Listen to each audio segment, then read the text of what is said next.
Affairs, a group of climate-concerned psychiatrists who lobby their professional body, the Royal College of Psychiatrists, to act on climate.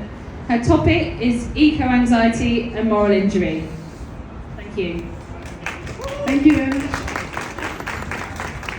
Hello, everybody. So, the climate crisis as part of the poly-crisis of war and destruction is upon us.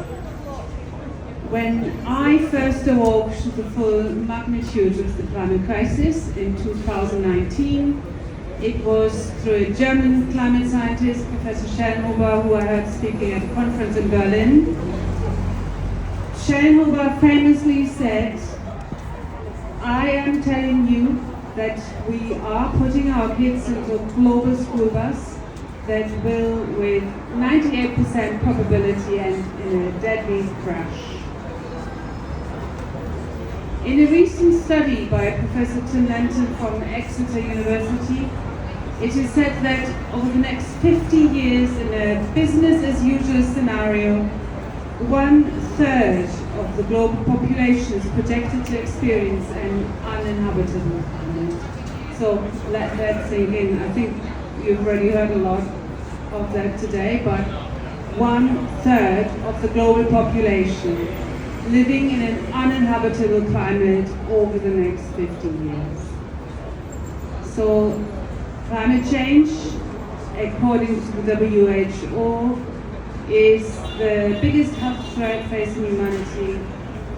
And The Lancet, one of the most important medical journals globally, calls out the fossil fuel addiction which is undermining health in its latest report. Whilst tobacco addiction was identified as a threat to health some time ago, fossil fuel addiction is today's global threat, and if not tackled soon, it will risk all life on Earth. The GMC, a powerful medical institution, has so far not made any meaningful public climate emergency declaration. So the trauma, the stress, the sense of overwhelm that climate change brings is, for me as a psychiatrist, the most worrying factor. Climate change is a powerful chronic stressor and a social determinant of health and mental health. The mental health impacts of climate change can, for simplicity, be divided into direct and indirect impacts. So the direct impacts are the weather events, the air pollution, the heat waves and their consequences. And they fall most heavily on those exposed to loss of livelihood, conflict, violence, and forced migration, those predominantly living in the global south. Now, let me talk a bit more in detail about the indirect mental health impacts. The indirect impacts are emotional and psychological responses to the overarching existential threat of the climate crisis. Experiencing or witnessing the crisis can result in intense emotional pain.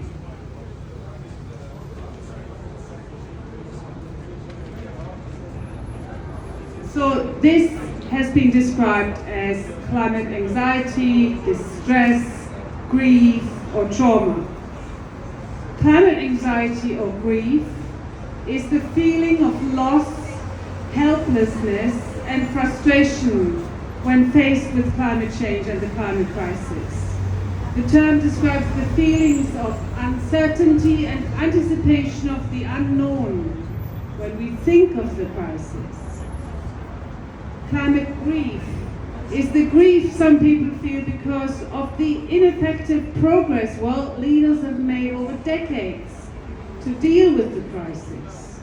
And think of all that is now being lost as a result. The species, the landscapes, the lives and livelihoods, and the confidence in humanity's future. There is a growing and horrifying awareness that the consequences of us failing to act have been known for decades. And all this can lead to overwhelming emotional responses, such as panic, despair, guilt, shame, and helplessness. In the rapidly expanding field of climate psychology, those who feel climate grief are referred to as climate-aware people who've gone through a climate wake-up moment of profound emotional turbulence. And this is what I went through when I heard Shanhu's talk in 2019. What we also feel when we feel climate grief is our collective climate trauma, a trauma that is immense and it is shared between us. Climate trauma refers to the pain in the world, our own and that of others, and the pain of the planet and the biosphere suffering unprecedented, almost inconceivable but clearly lethal stressors. Psychology might offer us an explanation as to why people shut off and defend against climate reality.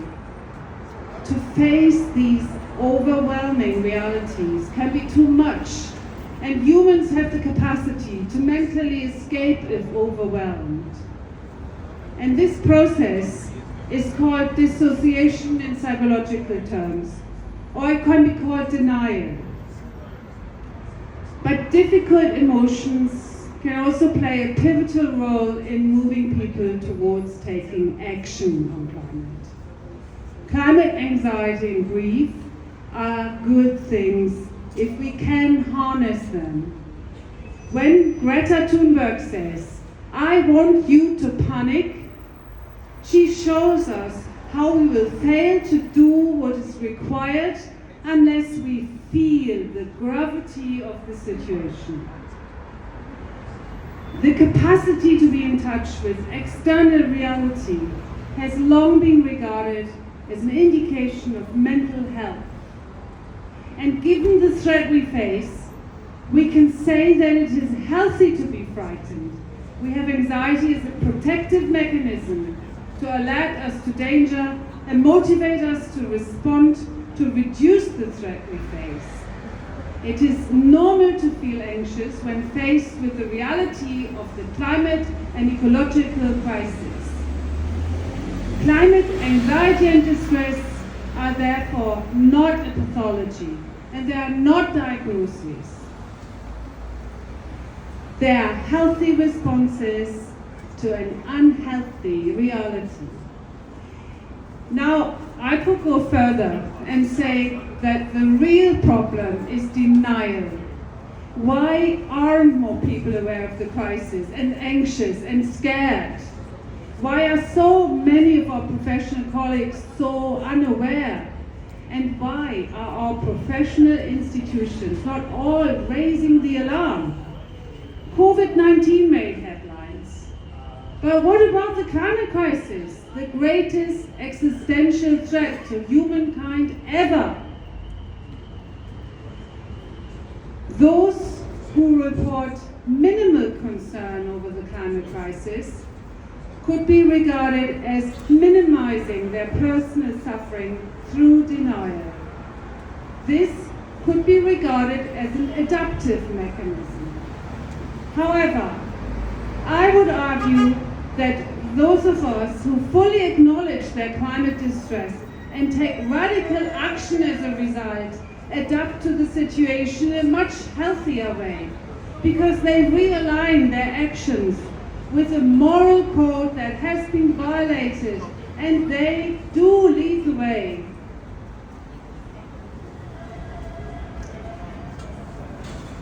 I want to share with you the findings of a 2021 study by Caroline Hickman and others. The study was a global survey of 10,000 children, young people in 10 countries. 4 in 10 are hesitant to have children due to the climate crisis. And the majority of children and young people surveyed, they said they are feeling betrayed by the older generations and governments. And here we can see that not only do we have to deal with the chronic stress of climate change and climate anxiety itself, but the pervasive, inadequate government response, which is significantly increasing the amount of chronic stress for young children, young people, and everybody. Feeling betrayed, let down, and abandoned by those in power is an additional layer of climate anxiety.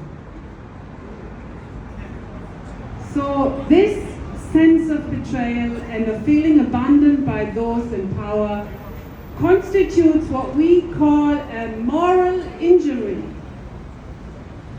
Moral injury is defined as witnessing events that contradict deeply held moral beliefs and expectations. So a moral belief that I hold is that a government should serve its citizens, and the media should tell the truth, and powerful institutions should sound the alarm given the existential threat the climate and ecological crisis are. But instead of this, governments are allowed to get away with lip service. Fossil fuel interests get away with spreading misinformation, just like the tobacco industry's misinformation in the past. And medical institutions like the GMC publish net zero plans to address their own carbon footprint, but they don't take any other more meaningful action, like sounding the alarm on climate or producing guidance for medical graduates, or standing by doctors who have engaged in non-violent direct action. Meaningful action on climate is lacking everywhere, and people do not even know how serious the situation is. Whilst there is some progress with campaigning and educating the public, misinformation is getting even ever stronger, and people think that one can believe in climate change or not. Large parts of the media, governments, our institutions, and people in power act as if there is no crisis. We are made to believe that we have time to negotiate, but you cannot negotiate with physics. Bill McKibben, a groundbreaking climate activist and journalist, says about the climate emergency that what is most terrifying is the feeling that one is facing this crisis alone.